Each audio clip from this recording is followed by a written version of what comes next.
Namo tassa bhagavato arahato samma sambuddhassa. Namo tassa bhagavato arahato samma sambuddhassa. Namo tassa bhagavato arahato samma sambuddhassa. So today we are looking at one of the very ancient practice which the Buddhas has shown us through the successive practice of meditation, right? He got enlightenment under the Bodhi tree. Or more correctly to say, he realized the cessation of suffering, okay? Cessation of suffering, Pali is called the dukkha nirodha, the cessation of suffering. And usually we equate the cessation of suffering to nibbana, right? I heard, you know what's nibbana, right? And by definition, when we talk about the nibbana, it's the highest happiness. Nibbana parama sukha. So this is what we all aspire for, right? We lived for happiness. So, and of course, as a Buddhist, we aspire for that kind of spiritual happiness, right? And the topic today, right, is to discover peace and joys in meditation. So this kind of peace and joy is something to do with the spiritual one, not the mundane one. Yeah. And because this kind of peace and joys, we can say that they are experience of nibbana. Okay. So don't wait until that day to come, right? Here and now we can experience peace and joy. So here and now we experience the nirvanas. Okay. And the Buddha's disciples are very happy. We know that, there's a types of minds of disciples of the Buddhas. They was called the smile of the Arahat. Chinese is called Alohan Wisha. Okay, so it's a smile of Arahat. So, and there is also another stories about the King Pasenadi. You know the King Pasenadi during the Buddha's time. He really admired the Buddha's disciples, okay, and he compared the Buddha's disciples with other Indian, heretics, those Sramanas and Brahmanas, and he compares like this. He said, the Buddha's disciples are smiling, right, and very cheerful, right, and sincerely joyful, and plainly delighting, right, living at ease. So this is the King Pasenadi. He admired the Buddhist disciples, the Buddha's disciple. And whereas he compared disciples of other heretics, he said, they all are very, what do you call it, the haggard, right? And they looks very ugly. I mean, these are words used, the translation from Pali. They looks very haggard, looks very ugly, and then, the blue veins appearing all over their body, right? And then they also a remark said the people's I don't want to see them again, you see. So you can imagine they will look very ugly, right? So this is what they compare the Buddha's disciples with those other heretics disciples. Okay, so this kind of sublime happiness, or this kind of experience of nirvana is what we Buddhists aspire for, right? Instead of pursuing the material, that kind of happiness, but they are not last long, right? We are looking for something sustainable, right, for our realization of nibbana. Okay, so that's why today we are looking for these successive stages, right, through which the peace and joys are experienced, and these are found in the Satipatthana Suttas and Anapanasati Suttas that we are going to look at, these two suttas. All right. Okay. Very fast. All right. Now I think you know what is Satipatthana, right? Nowadays, we all look for this Satipatthana, and Satipatthana is a very long suttas. Okay. And this is our primary suttas, and these suttas provides a very comprehensive, right, theories as well as practice. Okay, so you see, and then the very foundation of the practice, okay, listed in the Satipatthana is the mindfulness of in and out breathing, right? Anapanasati. That's why we look at Anapanasati Suttas as well, right? Which is listed as the first in the progressive, the cessation, what they call the progression of this Satipatthana's contemplation. Okay, so you can see the importance of it. So this is the very foundation of it, right? And then in the Mahasatipatthana Suttas, right, the Buddha stated by saying that, okay, the 4 Satipatthanas are ekayana, right? Ekayana. Ekayana means the direct path. Direct path is a direct path. And this is a direct path because it leads directly to the purification of beings, okay? For surmounting of sorrow and lamentation, for the disappearance of dukkhas and discontent, right? For acquiring the true method for the realization of Nibbana. And okay, so this is a mindful and comprehending practice, okay, involving the sati and sampajana, right? I translate the sati as mindfulness, and the sampajana mean comprehension or awareness, right? I find it very difficult to translate into English because people tend to translate what is awareness, you see, but it's better for us to recognize few Pali words. That's good also. Sati and sampajana or sampajanya, right? It means that involving being mindful, right? Attending to the 4 things like body, feeling, mind, and the dhammas, right? With mindfulness, awareness, okay? So at the end of this sutta, right? This sutta is very long. So at the end of the sutta, it says that I want to practice the 4 satipatthanas within 7 years at most. Okay, and the shortest 7 day, okay. Maximum 7 years at most will lead to the attainment of the Sotapanna and the Sakadagami, okay. So Buddha said if we strike hard within 7 days, we can achieve it. Alright. So I find it very interesting, all these Indian words are 7s signify something very good. Even you look at the 7 factors of enlightenment, right? Also 7, right? And then Chinese, if you want to do the merit, 7 days not enough. You have to do double 7. 7 日 So that is a perfect meritorious days. So 7 days is not enough. Okay, so the slide 3. Next. So you look at the contents of this Satipatthana, right?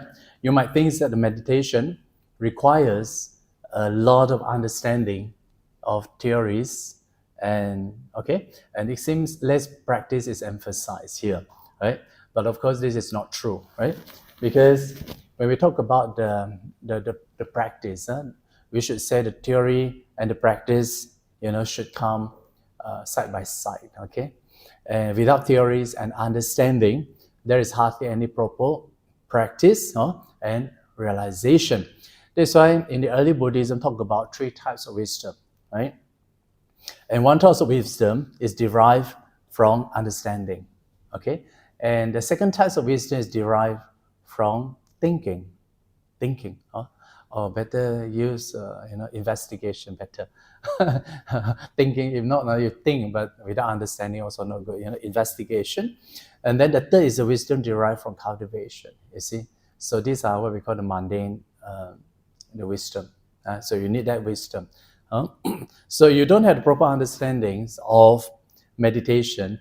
If there is this unwholesome, right, thought arises, if you don't understand them, right, then you don't know how to find ways to abandon it, abandon those unwholesome thoughts from its arising, okay, or even to abandon it. So the understanding is very important. So the practice of Satipatthana, you look at the chart here, the practice of Satipatthana should be trained and progress from the grossest level, right? That is, look at the contemplation of the body, right? Start with the mindfulness of breathing in and out, and gradually to the most sublime, subtle level, like from the contemplation of feeling, the mind, and the Dhamma. Yeah, so that our mind is constantly incline towards nirvana, which peace and joy is, okay? Peace and happiness. So we have to train our mind inclined towards peace and happiness. This is very important, right?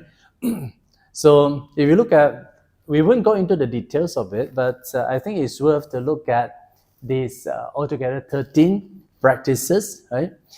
Including these 4 types of contemplation, right? Start with the in and out breathing, right? And then you have the postures, awareness, anatomical parts, like 32 parts, and the 4 elements, and the corpse in decay, right? So these are the 6 types of contemplation of the body, and we consider them as a very grossest level, right? And then the second one is the contemplation of feeling, right? I think this feeling will be dealt with in our next class because I find it very interesting also. It seems that not many people talk on this feeling, but feeling is very important. Without feelings, then our practice will become very dry and very boring also. So we have to make our practice somehow very joyful and happy also. Okay, and then we will continue with the mind, right? The contemplation of mind. And then finally is the contemplation of the Dhammas, okay? So this contemplation Dhamma is the Vipassana aspect. As we look at this Vipassana aspect, it deals with 2 types. One is the mental factors, okay? Mental factors deal with the wholesome types of mental factors. Another one is unwholesome one. So we have to abandon the unwholesome type, that is the 5 hindrances, okay? That word may be very new to you, but I think it's good to introduce these words, right? 5 hindrances like sloth, torpors, greed, anger, and then what they call, and the drowsiness, and the restlessness, and the skeptical doubts. So these are the hindrances. These are, we call it the unwholesome thoughts. We have to, and then another one, the wholesome type, that is the 7 factors of enlightenment, okay? And then you also deal with others, contemplation of dhammas, like the contemplation on these, what they call the 5 aggregates, okay? And then what else? And the 12, sense spheres. And finally, is the realization of the 4 noble truths, okay? So as we practice all these things, the shortest number of days is 7 days. Okay, so you will achieve, you will see, okay, abhisamaya, yeah? You will see face to face with the truth of suffering, okay? So this is what Buddhas discovered under the Bodhi tree, is the truth of suffering. Like many other scientists, because of their discovery, okay, they make a huge contributions, to the mankind. So similarly, Buddha also, he discovered something. The Dhamma is there, right? It's just because people don't understand it, people suffer, right? So Buddha's discovered the truth of suffering, right? The cause of suffering, and the cessation of suffering, and the path leading to the cessation of suffering. So the whole of Buddha's discovery is about the truth of suffering. Okay? So of course, with the understanding of 4 noble truths, then we realized the 4 paths and 4 fruition, eventually nirvana. So this is the happy path, very peaceful path, and very joyful path. Okay? So we Buddhists must be a very happy person. Okay? So we learn, incline our mind to that kind of happy practice. Okay. Okay. Now, when we talk about this Anapanasati, since this is the very foundation of the 4 foundation of 4 Satipatthana, right? If we look at these Anapanasati that we are going to look at, include 16 what they call stages of this calming aspect, as well as the insight aspect of meditation. Okay, so I think the Pali is called the samatha and vipassana. Okay, the samatha means calming aspect of it, the stillness of mind, and the vipassana means insight. Okay, so these 16 stages of meditation is a complete development of meditation, right? So it says that can we go to the next one? Oh yeah, okay. Okay, so these 16 stages of meditation, we completed, right? It means if this mindfulness of breathing in and out, right, is developed properly, okay, with a lot of strength and hard work, right, it will fulfill the full establishment of mindfulness, okay. And it says that the full establishment of mindfulness, when developed and cultivated, fulfill the 7 factors of enlightenment. When 7 factors of enlightenment developed and cultivated, fulfill 3 knowledges and liberation. Okay, so it describes how this Anapanasati, mindfulness of in and out breathing, can be developed in such a way that it encompassed all 4 Satipatthanas. Okay, so they are related. So next. Okay, the Buddha taught us 2 very important teachings. Okay, yeah. The first one is the mindfulness, sati, and the second one is the awareness. That is called the sampajana and the sampajana. Right, so these 2 very important teachings, and these 2 are closely related, and they are very important practice in the cultivation of a peaceful and the joyful mind. And these mindfulness and awareness are to be applied, together to these 4 domains of contemplation, right? The contemplation of the body, the contemplation of the feeling, mind, and the Dhammas. Okay, so we need to apply this. Nowadays, when we talk about a lot of these mindfulness stress reduction program, it seems that they highlight only the mindfulness, but not really the awareness. But in the Buddha's teaching, mindfulness itself is not enough. So we have to apply the awareness. Of course, later we will look at what does this awareness mean.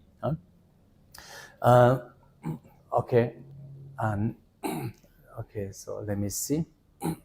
Okay, now we look at these 2, since we are dealing with the mindfulness and awareness, sati and sampajanya, because we said that these 2 are related to each other.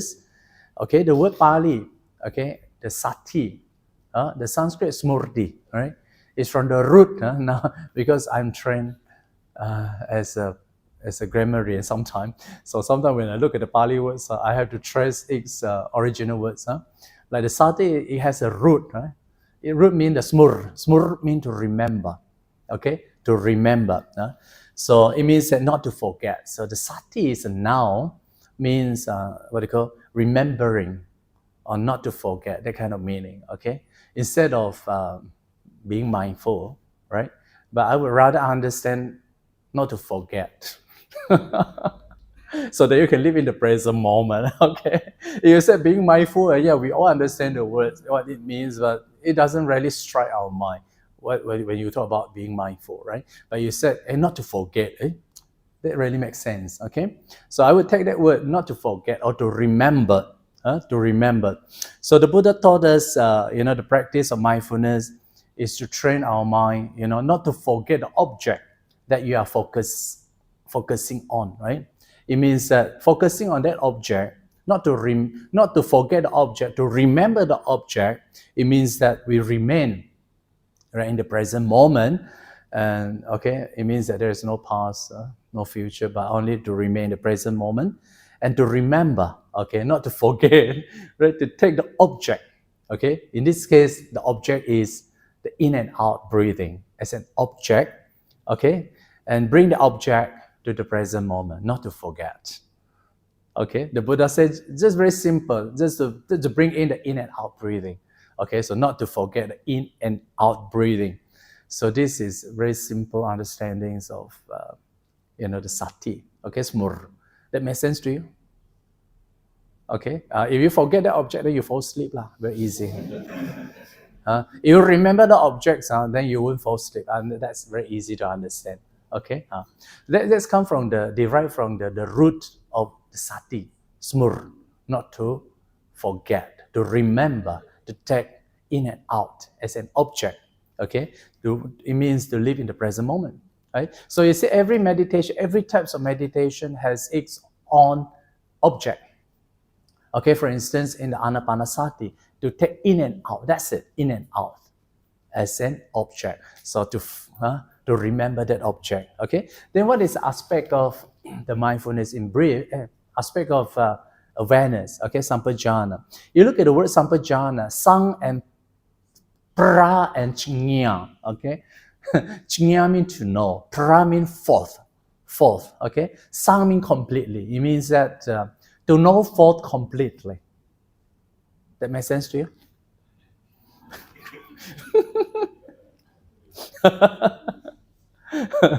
It means that's okay. Is there any better words for this? Of course, generally we translate as awareness. Okay. Yeah, maybe. Yeah, very clear, complete comprehension. Yeah, it means that you know what's happening. Okay, what's happening? It means that you clearly knows the quality of the mind. Okay, whether they are wholesome or unwholesome ones. Okay, to make our minds alert and to have a clarity, right? So if our minds is alert and clarity, right, and clear, then we can counteract, right, these unwholesome, unwholesome dhammas, okay, and to abandon unwholesome dhammas like five hindrances. If we don't have that kind of awareness, if the drowsiness comes, then we fall asleep now. Okay, so it means that we were defeated. We defeated. So if your mind is very clear, right, you know what's happening. Oh, now it's coming now. So I nod it. That's why in the Vipassana training, teacher will ask you if any of these things coming in, you just nod it. So this nodding is a very simple, rudimentary awareness. Okay, you know what's happening. Okay, so this one is very important. Okay, so then the example is given also. They said this awareness is like a watchman. It's like the guardman. At the building gate, he knows. He knows. Okay, whoever enters and leaving the building, and to keep the building safe, right, and secure. Of course, this kinds of awareness requires certain skills and training. Training. I'm talking about the training. Our minds need that kind of training. It's like you go to gym. You train your muscle. So then we have to train our mind. How to train our mind? I train our mind to aware, to fully comprehend. So that our minds to have better clarity of what's happening. So this is a training of mind, and then this training of mind require a lot of the kind of effort. So that we are going to look at what are these 16 types of meditation. Okay, the 16 stages. I don't know. All right, so can we go to the next? All right. Okay, so this one is in the Samyutta Nikaya, right? It's in the Samadhi Suttas. The Buddha says, right? Samadhi bhikkhave bhaveta samahito bhikkhave bhikkhu yataha bhutang pajanati. Okay, so you should develop concentration because, right? Concentrated because bhikkhus understand as it actually is. So the meaning here is that, right? If a bhikkhu has concentration, okay, then he understands as it is, right? It means you see the aspect of insight, seeing things as it is. So this is what we call the vipassana. So you can see the Buddhist teachings of vipassana is come side by side with the concentration. And in many places, the Buddha says, if your mind is not concentrated, right, your mind is not able to see things as they are. So it's vipassana. So a lot of people now misunderstood. They said that we don't want the concentration. We want vipassana. We all know that vipassana is very important, but the concentration is also very important, equally important as well. Okay. So anyway, when we talk about the samatha vipassanas, I think we can talk a bit on the samatha. Why these samatha vipassanas are very important? What is the purpose of samatha and vipassana? Okay, and when we talk about the samatha vipassana, like just now we said, it's all about the cessation of suffering, isn't it? Yeah. So the samatha and vipassana is about the practice to get rid of suffering. Right? We have a lot of suffering. The samatha vipassana now it's not about making you very pure. It's like a Buddha sitting there. It's not. No? It really is not. No? So samatha and vipassana is the practice to get rid of defilements. Okay, so when we talk about the defilements, there are these two types of defilements. One type of defilements is related to the cognitive aspect of defilements, like the wrong way of seeing things. Okay, the Buddha said there is no self, but we cling it as a self. The Buddha said there is impermanent, but you cling it as permanent. It means that this is a cognitive aspect. This is a seeing aspect. It means that our mind is, seeing things wrongly, upside downness, or topsy-turvy, right? So a Pali word for it is called the dasana heya kilesa, okay?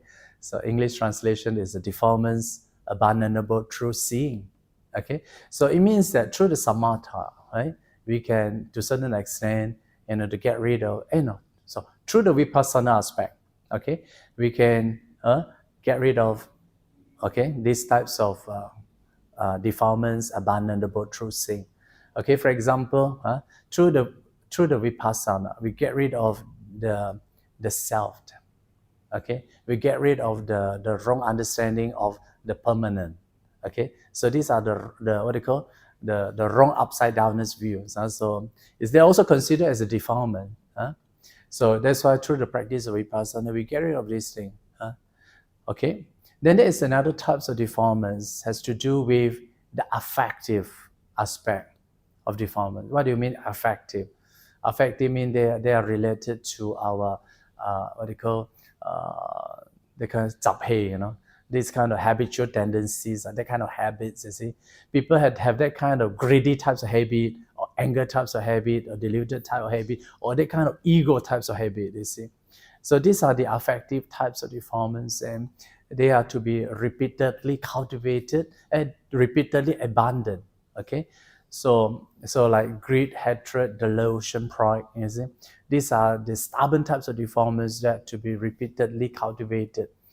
So they will require a lot of concentration, a lot of power concentration, right? So as you notice that your mind become calm and settle down, right? You can see that the number of degrees of anger or the greed can be suppressed or further, to be abandoned to a certain degree. You see, you get my point, yeah. So the purpose of samatha vipassana is to abandon these two types of defilement.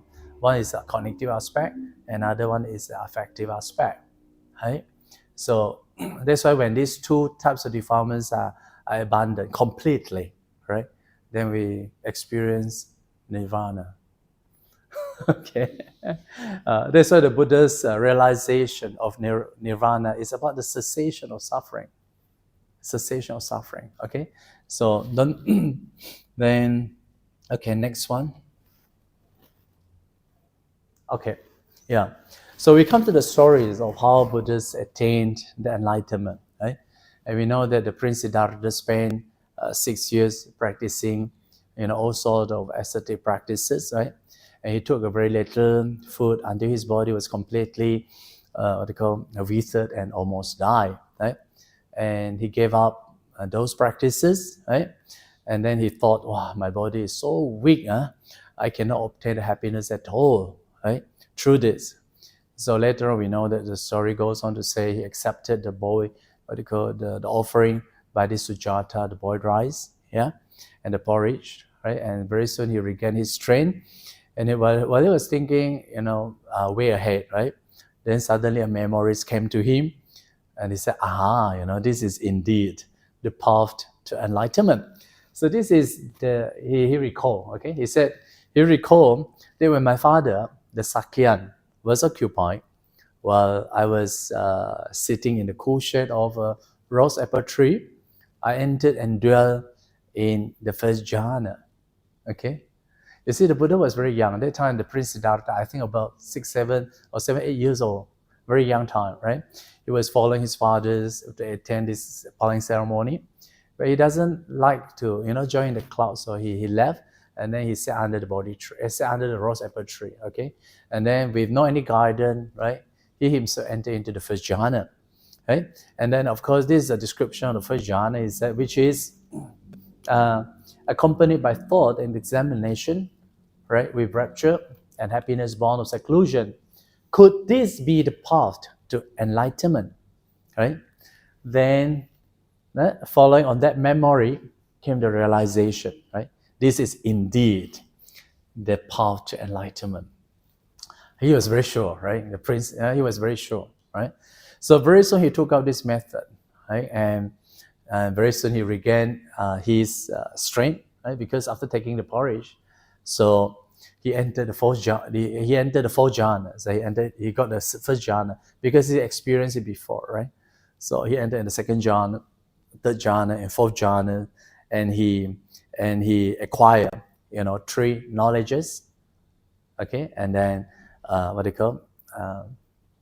three knowledges and the liberation. What are these three knowledges? I find it very interesting because when you practice after a certain stage, right, you will develop certain psychic power.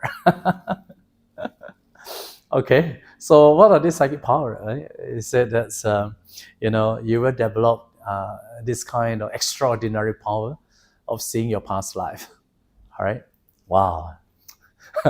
And the second type of knowledge, right, is developing an extraordinary power of the passing away and rebirth of other beings. Okay, so it's very powerful, isn't it? And then, of course, the third one is the knowledge of the destructions of all the remaining defilements. So you see, the Buddha is very fast, pick up all this, and then he attained the enlightenment. And something very, very interesting, because I attended one seminar a long ago about one Tibetan scholar. Okay, even he give an exact time. The Buddhists attained the enlightenment at the dawn, right? Early morning. You know what time? It's 4 o'clock, 44 minutes and 44 seconds. He was very sure. And then I find it also quite true, because the Buddha realized Four Noble Truths. So something to do with four must be correct. Okay, then it's a long story anyway, we just cut it short, right? So what Buddha discovered under the body tree at 4 o'clock, 40 minutes and 44 seconds, he saw the truth. He saw the truth of suffering. What do you call that truth of suffering is the arising of suffering and the cessation of suffering. Okay? All right, so next. Okay, Anapanasati. Now we come to these Anapanasati Suttas, right? And okay, here among having gone to the forest, to the foot of a tree, or to an empty hut, sit down. Okay, not three places, forest, foot of a tree, and empty hut. Having folded his leg crosswise, strengthened his body, and set up mindfulness in front of him. Okay, the word is called parimukha. Pari means completely. Mukha is like mukha, face. But this in front, okay, completely in front. Then just mindful, he breathe in, mindful, he breathe out. Okay, just is because the word is indicated by the word wa. Wa is emphasis. Just, okay, nothing else. Okay, you look at this short passage, there is no mention of the practice of Anapanasati, focusing on here, there, nothing. Okay, this is something that I think is interesting, isn't it? Now, so that when people start teaching the Anapanasati, they will ask you, okay, where to focus, right? But yeah, tips of the nose. Okay, but in the Anapanasati, there is no such words described. The Buddha said, okay, set up mindfulness in front of you. Yeah, this is something very interesting. Okay, now, okay, we look at this thing, then we relate to our daily life. Okay, when we talk in our daily life, our mind, are very often exposed, right, to various kinds of attachment, right, or various kind of desire, right. Nowadays, people play games, okay, and then watching the YouTube. It's very busy, yeah, and then they like to post certain things to the Facebook, and then waiting for people to like them. You see, they will every now and then look at number of likes. If this friend don't like them, I unfriend them. You see, okay, I remove them. You see, so you can see people's minds are very, very anxious, are very, very frustrated. You see, all this we can use in the Buddhist term is just a desire. Okay, of course, to this group of people, to these people, to us, okay, I wouldn't say to you, to all. You see, if you ask to meditate, they can't meditate, right? And of course, why you can't meditate? Because you find no interest at all in the meditation, right? It's like like a fish. The example is given like a fish is taken out of the water, right, and placed on the what they call the dry ground, right? Then the fish will keep jumping up and down, and decide to go back, to the water, something like that. So you ask them to meditate, they cannot meditate. They will look at the time. 哎呦，怎么时间呢？还没有动的。well, after a while, also like this. Well, after a while, also like that, doesn't move at all. You can see that their mind is so much desire. Like that fish, I want to go back to the water, something like that. So that's why there are many masters teaches us. Okay, we have to bring that monkey mind, to tie that monkey mind. You see, our mind is like the monkey, jump here and there. Yeah. So in order to overcome this this bad habit, right? We need to constantly bring back our mind, scattered mind, back to the in and out breathing. And in and out is the most effective way, to deal with this kind of the monkey mind, right? And okay, that's why we have to cultivate a good habit. Okay, so how to cultivate the good habit? Then we have to do a little bit of change in our daily life. We have to add in more peace and more joys in our daily life. Instead of looking all the time at the mobile phone, why not you plant the flowers, decorate the flowers, and cook the delicious food, and make our livings more zen. More zen. Decorate your house beautifully. Make our house looks very zen instead of looking at the mobile phone all the times. And then you don't do your cooking, and then when your husband come back and scolding you, that's good. That's not good. So okay. So you see, it says that you have these three places are very ideal, forest. But now we don't have forests. You ask them to meditate under the foot of a tree. Nowadays a lot of temples trees are the durian tree. Then how? Bị tahan. And immediately enlightened. Oh yeah lah. Okay, so empty heart means like the empty house like this. Okay, so this is okay. Now after this, what else? You have to strengthen the body, and then keep in a better posture and relax. Okay, and set a mindfulness in front of him, paramukha, right? Just breathe in. Okay. Just mindful he breathe in, just mindful he breathe out. So this is indicated by the wa, is emphasis. Okay, and smile at it. I noticed that if we meditate, we don't smile at it. The meditation doesn't work properly.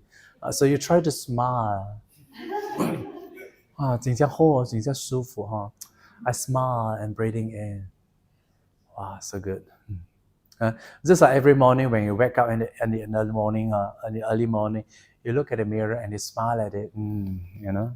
You will see that after smiling at the mirrors, wow, your mind will be very happy, at least for a whole day. You try. So you really look at the mirror and then smile at the mirror, and then that smiling lasts for 1 minute. And then, okay. And then in the meditation also the technique, this is the technique behind. Smile. Good. Okay. So anyway, when we talk about the paramukha, now we look at the paramukha. There are several interpretations, right? Now today, of course, like just now you said, what you call the under the tips of the nose, right? And this practice, okay, this method is introduced by the Visuddhimagga. Okay, the Visuddhimagga, the Buddha Ghosha. Okay, Buddha Ghosha said, okay, you have when you practice Anapanasati, right? You place, under this what they call the tips of the nose, okay, and upper the lips, is it upper the lips, 人字旁, and then this is a best place to pay attention to in and out breath, and then then they just mindful breathe in and just mindful breathe out. Okay, but I noticed that not everyone can do it, because at the end, if they practice like this, 他们就变斗鸡眼，斗鸡眼 because they try to locate this, and then they have so much stress here.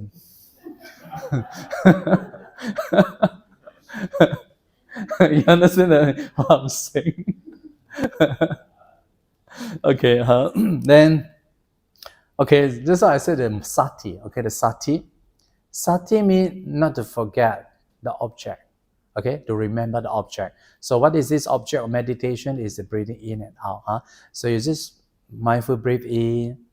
Okay, being mindful of breathing in, being mindful of breathing out. Okay, so this is one thing. And then also you apply the awareness, comprehension also to your breathing in and out. So in all the practice of Anapanasati, 16 stages, they involve both sati as well as sampajana. So for example, in the first stage that we're going to see is that you're breathing in long. Okay, so this long is a quality of the breath, long breath. Okay, so aware is just a very simple rudimentary act of awareness to your breath. So, and of course, other than this interpretation, right, of this paramukha, and some other teacher would focus on what experiencing the breathing at the area of the stomach. Okay, stomach means the wind elements, the rising, falling. Okay, yeah. So it's not necessary tips. They're observed here, and some also observe on the chest also. The chest. You see everything in front, besides nose, here, and the stomach.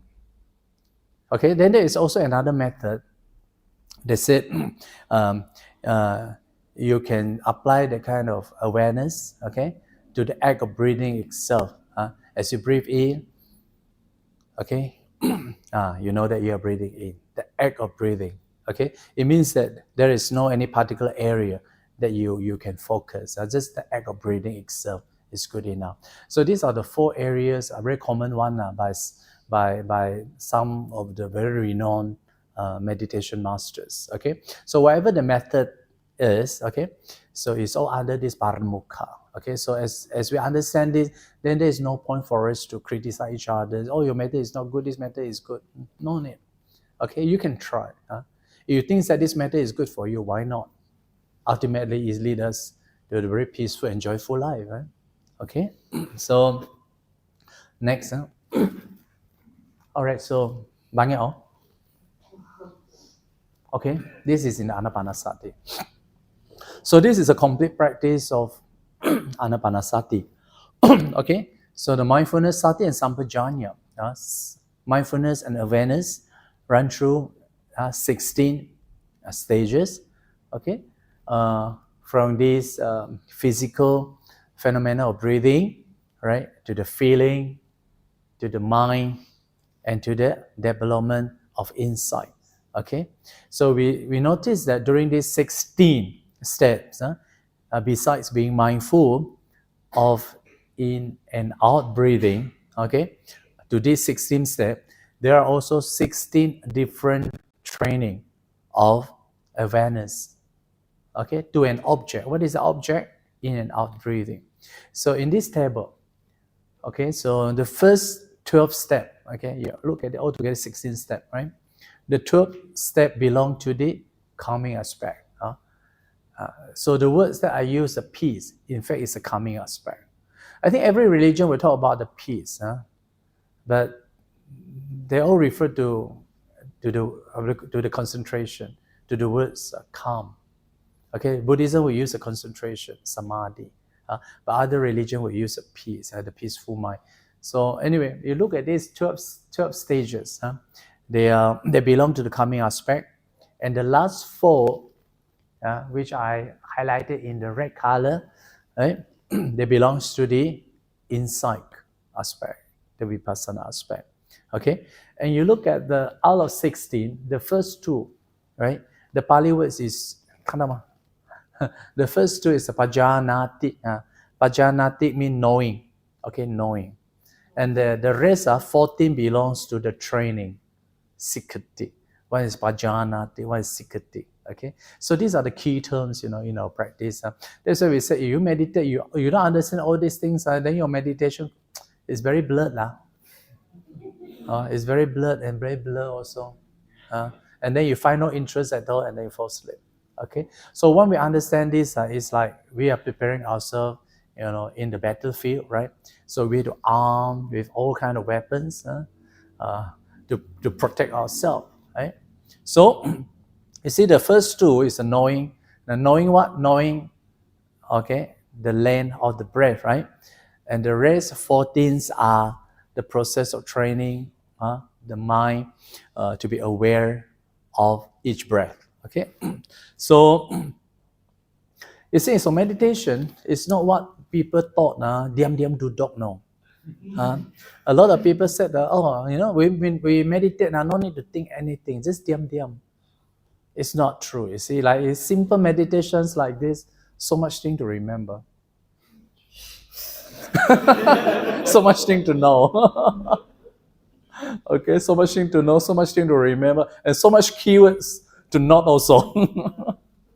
But it's interesting. It makes sense, if you really follow this in your meditation. I tell you, your meditation is excellent. Yeah, and you have a lot of confidence in your meditation. Okay, so you see this the last 14 types of training. Okay, you can see that as we advance in our meditation, right? We need what they call more training. It means that more trainings are required.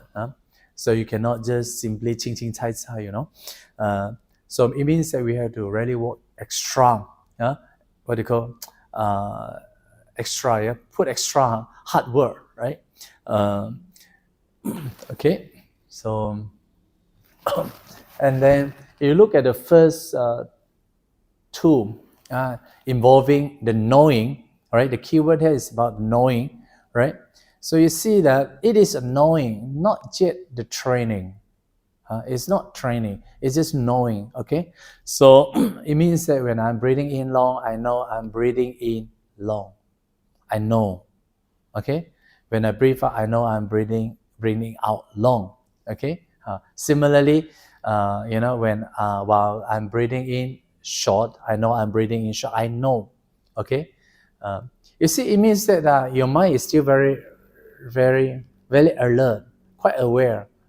Not just only mindfulness of breathing, of knowing what they call, of taking the object, to forget, not to forget the object, right? To remember the object in and out, but also to aware, okay? A very simple knowing of the breath, okay, whether it's a long or short. Okay, but this stage is just involving knowing only. Okay, so you may know that after this long and short breath, your breath will become more and more subtle down. So we will, okay, now I think we should turn to the next page. Oh yeah, this is the one. Okay. Okay, so this is what I have said just now. Breathing in long, he knows I breathe in long, or breathe out long, he knows I breathe out long. So you have to, when you meditate, you can recite this one, gently, remind yourself, now as I'm breathing in long, I know I'm breathing in long. It really works, It really works. Okay, at least you are not just diam duduk. You know what you are doing now. Okay, if you continue like this for another 1 hour and 1.5 hours, wow, it's great achievement. Though we say it's not natural, but we just acknowledge it's a long breath. Yeah. Okay. Of course, people say. Of course, I don't encourage people to make an effort, purposely to make a long breath, but you know that you are breathing in long, especially after lunch. You see, you feel very sleepy. You will find that taking a long breath will help you to overcome the sloth and torpor. Okay, as you breathe in long, you take in more oxygen. Okay, yeah. So you can consider this as the knowing. You see now I feel very sleepy, so I take in a long breath, or you can see a lot of changes in your body. Yeah, slowly, yeah. Yeah. You don't purposely make it. No. Yeah. At least you know that you are taking in long breath. Okay. Yeah. Okay. So it's very good. All right. So next. Okay. So from this stage onward, right, 14th stage, that require training. Okay. So we need to train our mind, right, to be continuously mindful of this in and out breathing, and be aware of the change, right, of each individual's in and out breath, the change. And the third and fourth stage, right, you can see that after long and short breath, right, what you experience will be the whole body. Okay, so this whole body, Buddha didn't say what is meant by whole body. Okay, again, this one is explained by the Visuddhimagga and has been used by many teachers. Whole body means the whole breath. That also makes sense. Okay, that also makes sense. So whole body means refer to the entire breath, entire length of the breath. Okay, from the beginning to the middle and till the end, right, of each breath. So it means that he trained himself and experienced himself the awareness, okay, from the beginning to the end. Okay, so to be aware, right, to observe the entire moment of the breath. Okay, so this one is also very powerful. No, it's also very powerful. You can see that your mind is getting more and more subtle down, subtle, and more settled down as well, right? And okay, so now, okay, you come to the fourth one, right? Now, fourth one is tranquilizing the bodily formation. Okay, bodily formation. This is a formation. I can understand as the activity. Okay, activity. Okay, so it means that through this quieting down the bodily formation, it means involving a progressive quieting down of the breath. Okay, this is one thing. You can see that your breath now is getting quieting down now. It's very subtle now, and some people also cannot even detect the breath. They said, "Oh, 冇呼吸咗." Okay, but it's not true. You see, so you can see that it's a progressive quieting down of the breath. And then another one is, okay, that kind of quieting down of the breath is also as associated with the bodily function, the bodily activities also. You can see that your bodily activities become very slow. Everything slow down already. Everything slow down, and you can feel the body is very calm. Okay. Okay. So, and okay, what else? Yeah. So these four, right? These four pertain to the contemplation of the body. Okay, contemplation of the body. So you can see that we're making an effort to calm down the body. It's not easy. And calm down the body involves long, short, whole breath and quieting down the body. Okay, the result of it will be quieting down the body. Okay, so you see that after quieting the body, what will lead you to is the joys now. Okay, you can see that you've experienced that kind of the joys, that kind of joys and happiness. Okay, so next, yeah. So you can see that once your body settled down, right, and he start experiencing the feeling of joys and happiness. Okay, yeah, experiencing the joys, happiness. So similarly, right, it says he trained us, experiencing joys. I will breathe in. He trained us experiencing joys. I breathe out.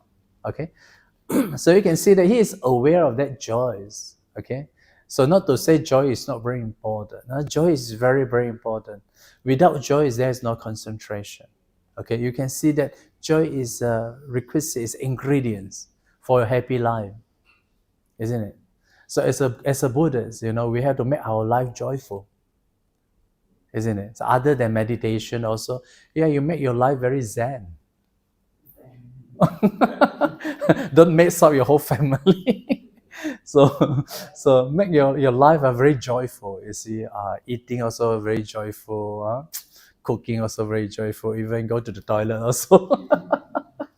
You experience that kind of joy. It's, wow, sweet for sigh. Okay, try to experience that joys lah.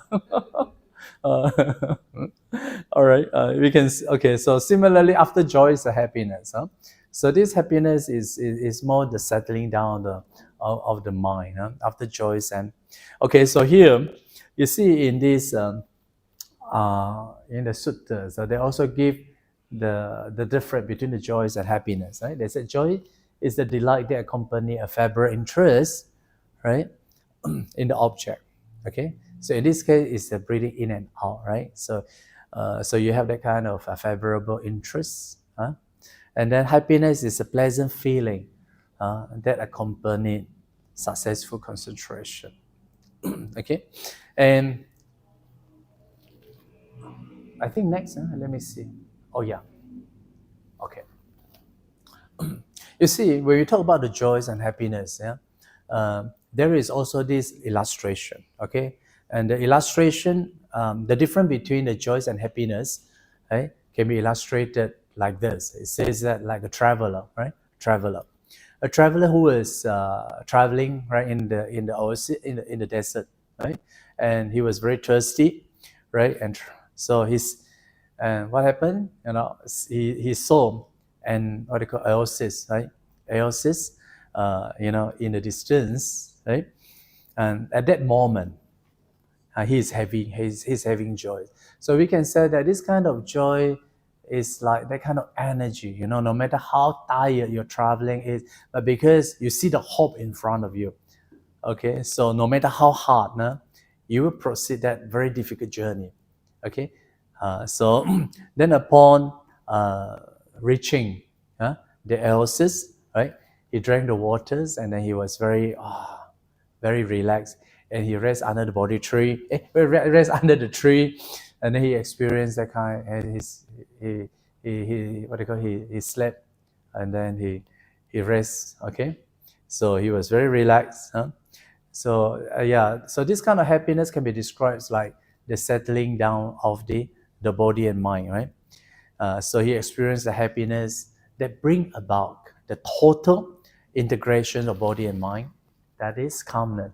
Okay, so now, though this is a sutta discovery session, but sometimes when you want to explain a little bit further, right, which is something very interesting, then you probably have to consult the commentary. So the Visuddhimagga is like commentary, right, to the suttas. So this commentary say, okay, when you talk about the joys, there are these 5 types of joys, okay, yeah, and okay, they said that the first one is the minor joys. Those who can read Chinese better, xiao xi. He said, how's the experience of these minor joys in meditation? He said, when you meditate, having these minor joys, you will experience that kind of hair, hair, cái hair 鸡毛鸡皮疙瘩雞皮雞皮疙瘩 It's like hair raising on the body, or making the hair like what they call stand upright like that. Goosebump, yeah, that's a good word. Yeah, goosebump. Do you have that experience? No, never meditate. Oh, that's good. That's good. Very pure, like clean, like a white paper. Okay. Then the second one is the momentary joys. Momentary joy describes like, after some time when you meditate, you feel like swaying the body. You find the body is moving. Okay. Then people don't know. They thought, what is it? This is not true, because you have this chi, inside your body is moving around. So eventually that causes your body move around. But also we have to have an awareness to this. Okay. And then another one is 聚气, what do you call it? The showering joys.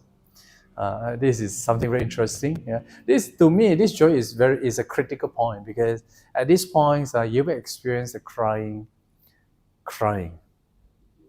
huh? Happy tears. Yeah, okay. And then what happened? Laughing.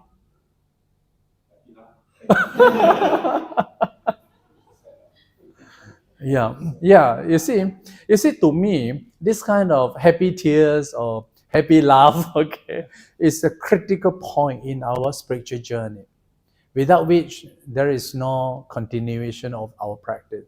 You can see this is very important. The example is given. He said that like a man fishing using the rod, is it? So the fish is destined to be caught, right? So it means that he is surely destined to be caught out, right? So similarly in our practice, if you have this kind of experience, this experience of joy, you were destined to lead to nirvana for sure. So you see, if we Buddhists talking about attaining nirvana, our ultimate goal is to go to nirvana. This is very good. This is very proper to say that. And we don't go to to heaven, okay?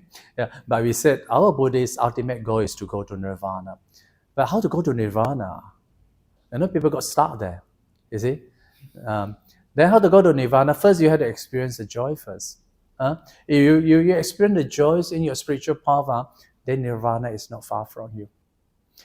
From there onward, you are inclining your mind to the experience of nirvana. Okay, so this is what my topics is all about. It's about the joys, okay, and the peace in meditation. Okay, rediscovered peace and joys. So this peace and joy is a very critical, especially the joy is a critical stage. Okay, like this one even extend to the Mahayana. You see the Mahayana talk about the bodhicitta. Have you heard of bodhicitta puti sing? Puthai samha. You see, they said, of course, Mahayana path is very different from Theravada. Our Theravada path is a path of liberation, right? Mahayana path is a path of Buddhahood, right? To become Buddha, then you have to first become Bodhisattva first, okay? Then how to become Bodhisattvas? They said you have to make a wish, make an aspiration to bring forth that kind of bodhicittas in you. Okay, and then how to bring forth that bodhicitta, then they will go through a lot of these repentance ceremonies, so that when you join this repentance ceremony, you have a lot of happy tears. You got my point? That's why many people like to attend these Mahayanas, the chanting, because can really touch them, you see, so that that kind of tears they flow naturally, you see. Then after the chanting, they feel so good. Then they have that kind of strong determination. They kind of vow, I want to be a bodhisattva. I want to help all the sentient beings. Now you can see the difference now. So that gives them a lot of energy. So that kind of joy is giving a lot of hopes and confidence. Yeah, with these joys, you see. So Theravada also, we need to have this joy. If you don't practice, if you don't have this kind of joys in meditation, sooner or later your meditation will dry. So I mean, when we have that kind of joys, okay, our faith is very strong. Okay, all right. Then another one is uplifting joys. Okay, uplifting joy is that you will levitate the body. Okay, lifting the body. And then it's like make it spring up into the air. Okay, I'm giving you two stories. These two stories from the Visuddhimagga. Okay, they are quite well illustrating this kind of joys. The joys of uplifting. It said in ancient Anuradhapura, it's an ancient city of Sri Lanka. It said there was a monk called this elder Mahatissa. Okay, then Mahatissa, he stayed not far from these the great stupas. If you go to Sri Lanka, Anuradhapura, you find a lot of great stupas there. And this monk was staying not far from these Mahastupas. So one evening, right, on the full moon day, right, he was looking at that the Mahastupa, Mahashrine hall, Mahastupa, right? And he was, while looking at that Mahastupa, right? And then, at that very moment, while he was seeing a lot of people gathered, to offer, the flowers, to the Buddha statues, to the stupas, right? Then he arose that kind of uplifting joys, all right, and then with the Buddhas and as an object, okay. He said that he rose into the air, and then how to say, flying. Yeah, levitate. Okay, on the terrace, terrace of the great shrine hall. Okay, so this is the story to describe, the experience. This. In fact, personally, also, I have seen people who meditate have this experience. Yeah, but that kind of experience, you had to meditate for at least 5-6 hours. Imagine, you had to put a lot of effort. Huh? Of course, not to fly from one place to another. Just from here, leave out a little bit. Yeah, little bit na. Tampok lah. Okay, Okay, Then another one, the fifth one, is the prevailing joy. Is 偏满喜。厉害，真的很厉害。Yeah, I find meditation is very interesting. If you are guided properly, it brings you a lot of confidence, and you have a lot of experience. Okay, the prevailing joy is like the whole body is completely pervaded, like a bubble filled up with air. Okay, and then this is a good experience of not even take the food also. We call it 禅悦为食 the material food is no more the source of the energy. It's about 禅悦. It's about the meditation. It's about the concentration. You will turn into the ingredients to nourish your body. Yeah. Okay. And that you will last for at least 7 days. It says okay. Okay. Now we turn to the next. All right. Okay. So we are still under the contemplation of feeling, right? Feeling. So at this stage, he trained. I experienced the mental formation, right? I will breathe in, right? He trained us experiencing the mental formation. I will breathe out. So you see, the whole process still remember the object, in and out object, but the awareness here is different. Yeah.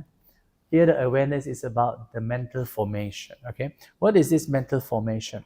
You can look at it like at this stage the breath is is no more the object of the body, right?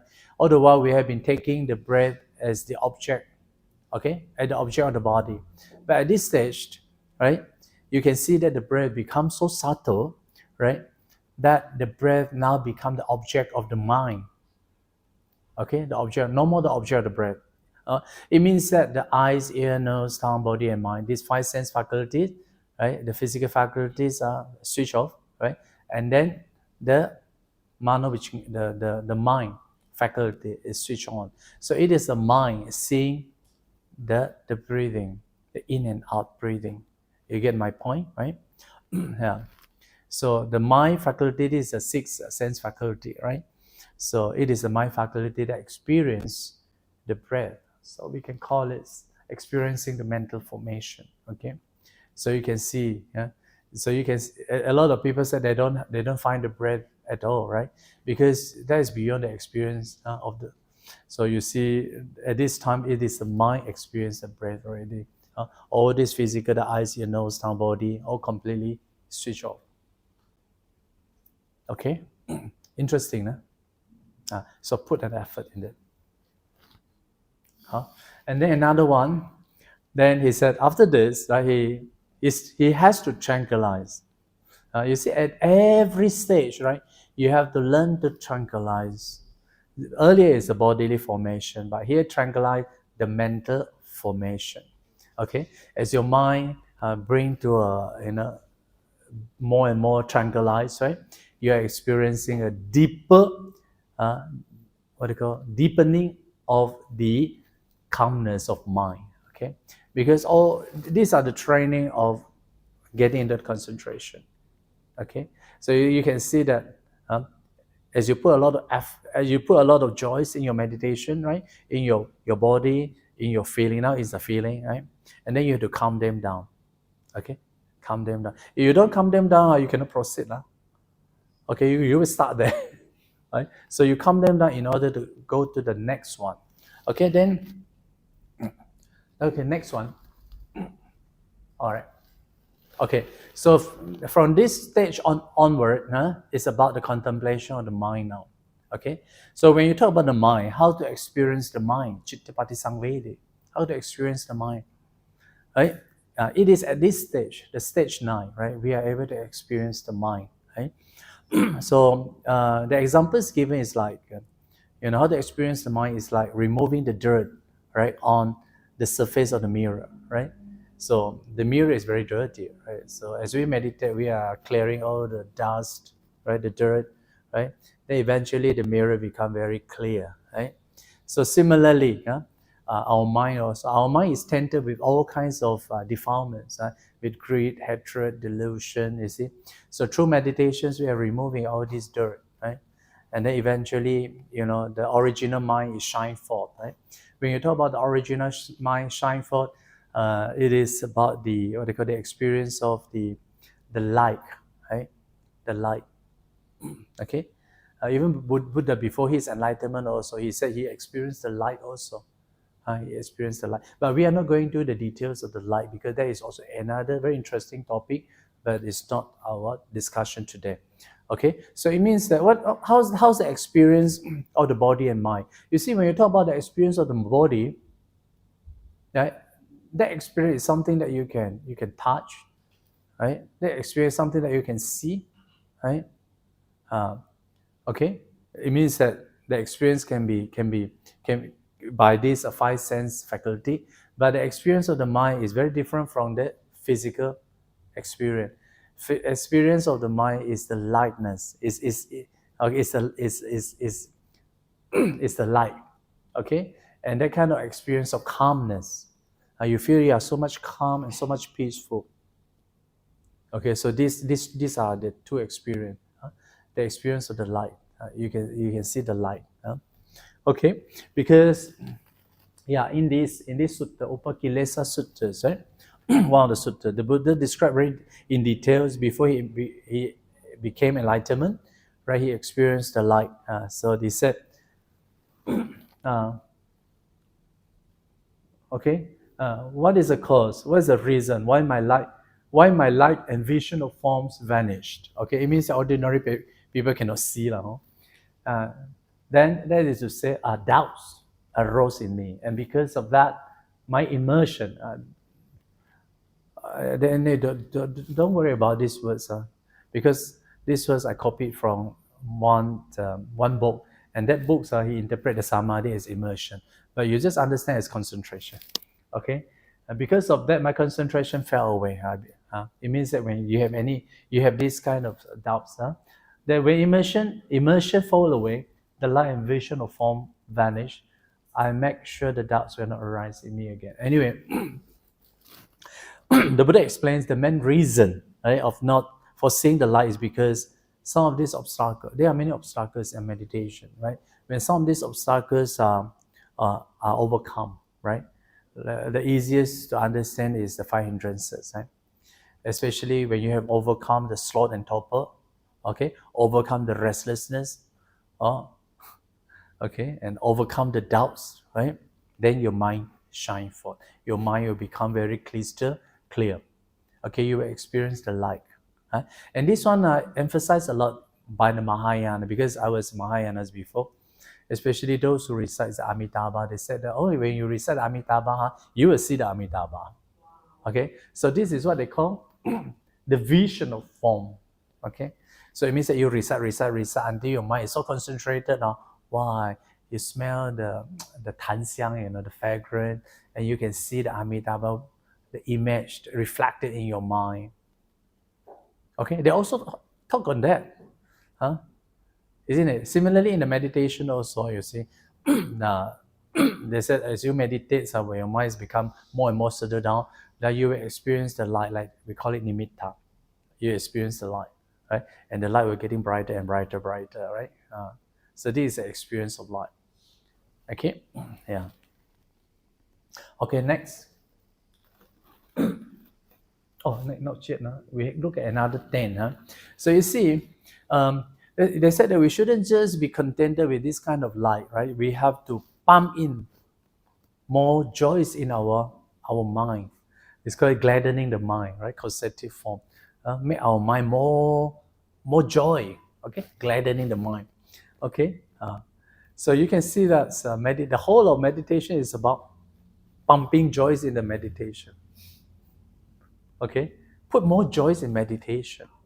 How's that? You associate with good people. You come more often to the degrader, isn't it? And listen to the Dhamma. Associate with good people here. Huh?